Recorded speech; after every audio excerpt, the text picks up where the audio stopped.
Welcome back to the channel. I'm Chase and this is All Things Random. Today we are looking at the MMI turret, specifically the polar dial. Now I will link the first watch that I reviewed from MMI, and that is going to be the Midnight Blue with no date. This has a very specific type of date which really attracted me to the watch. Let's just flip the camera around and dive right into the review. One of the things I really like about this dial is the fact that the date window there is very different from every other date window. I love companies who do things differently. In fact, normally there's a date at the 3 o'clock or at the 4 o'clock, or they'll put it at the 6 o'clock or the 12 o'clock, but this is a date sort of wheel. And I really like that because it's just different. A lot of companies are not willing to really do anything different. I'm really happy that they did. When we go over the movement, which is an NH35, I'll show you sort of how it works. Now this right here, case size on this is 40 millimeters in diameter, 13.8 millimeters thick, so it is a little chunky. It does have a lug to lug of 47, and it does have reversed end links here, so it does sit with a smaller profile on the wrist. The lug width is 22, and what I really love about these solid end links is the fact that they do have quick release spring bars there on the back. Normally you don't see them on any type of bracelets. It's really exciting to see that they put this on a bracelet. Now, the thing that I really love about this watch is the details in it. It does have vertical brushing on the side, on the mid case there. It does have high polished chamfered edges. And even on the inside of the lugs, it has the same type of high polish. I really like that. The bracelet, I'm not really a big fan of. It's sort of a H link, if you can see it here. This is a solid link, and it's sort of in the shape of an H with a mid link here. It's all brushed all the way around to include the edges. These use push pins. Not really the biggest fan of push pins, but as long as you have something to take it out, not really a big deal. It does have a safety fold-over clasp. It does have double pushers. It is sort of a mix between a proper mode clasp and a press clasp right here.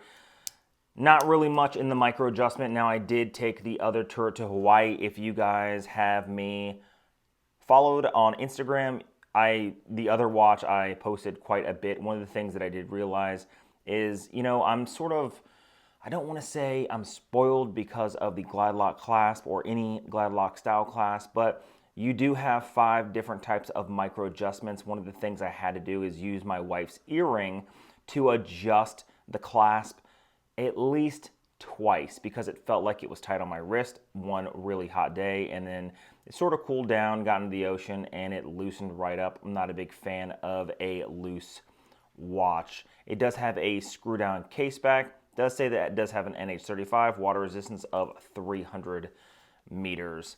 Now this thing does have a 120 click unidirectional bezel. One of the things about MMI watches that is sort of a negative, at least not a negative, but at least a gripe, is the fact that because it uses this sort of shallow coin edge, it's very difficult to grip onto. One of the things that I realized on the other turret that I took to Hawaii is it is not as grippy as I'd like, and with just a little bit of salt water, it was nearly impossible to turn the bezel until I really cleaned it up. And then finally, it was not impossible to turn it, it was just hard to turn.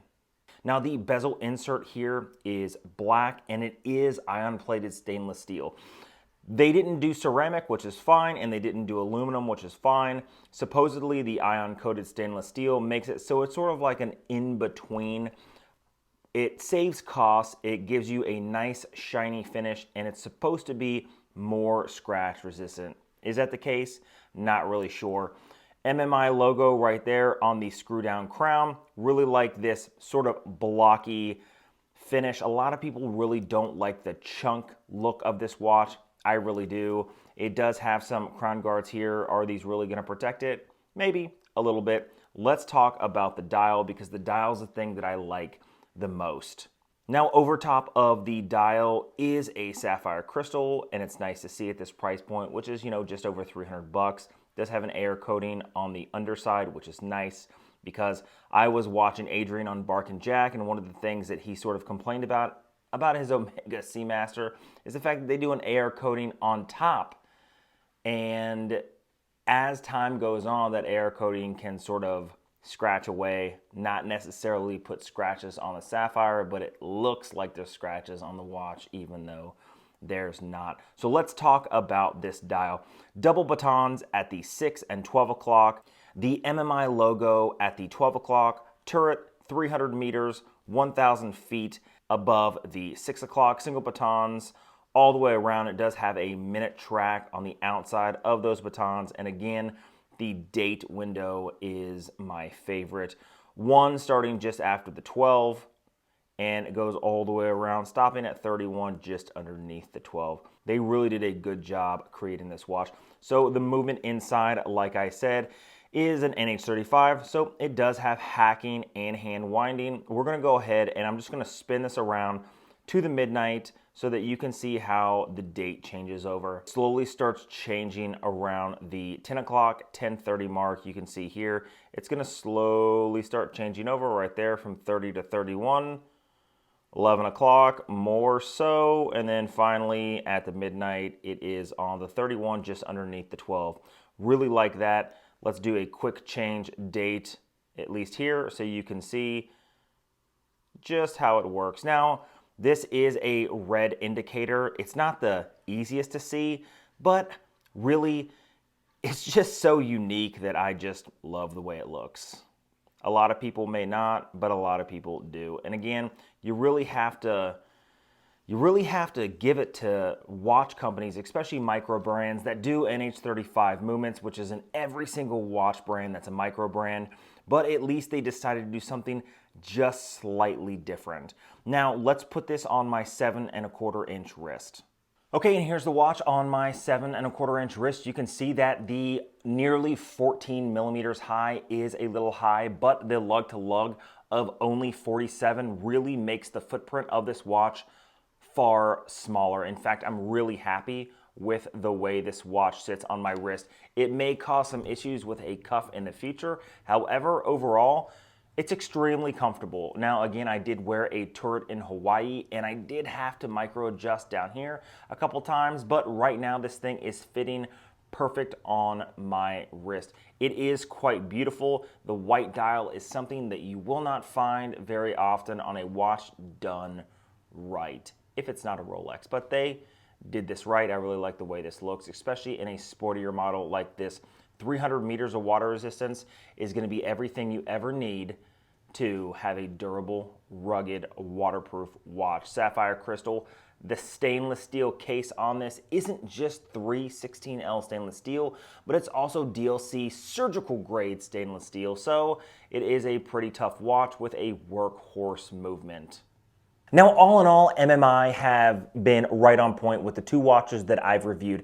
This watch, I think they did a really good job on, and for the price point of just over 300 bucks, I mean, honestly, I think that it's a pretty good deal. Not really a big fan of white dial watches unless it's specifically a dress watch. However, I think the way they did this is extremely well done. I like the way the date in the center of the watch is done. I like the way the batons on the indices are done, and I really like just the overall presence of the watch.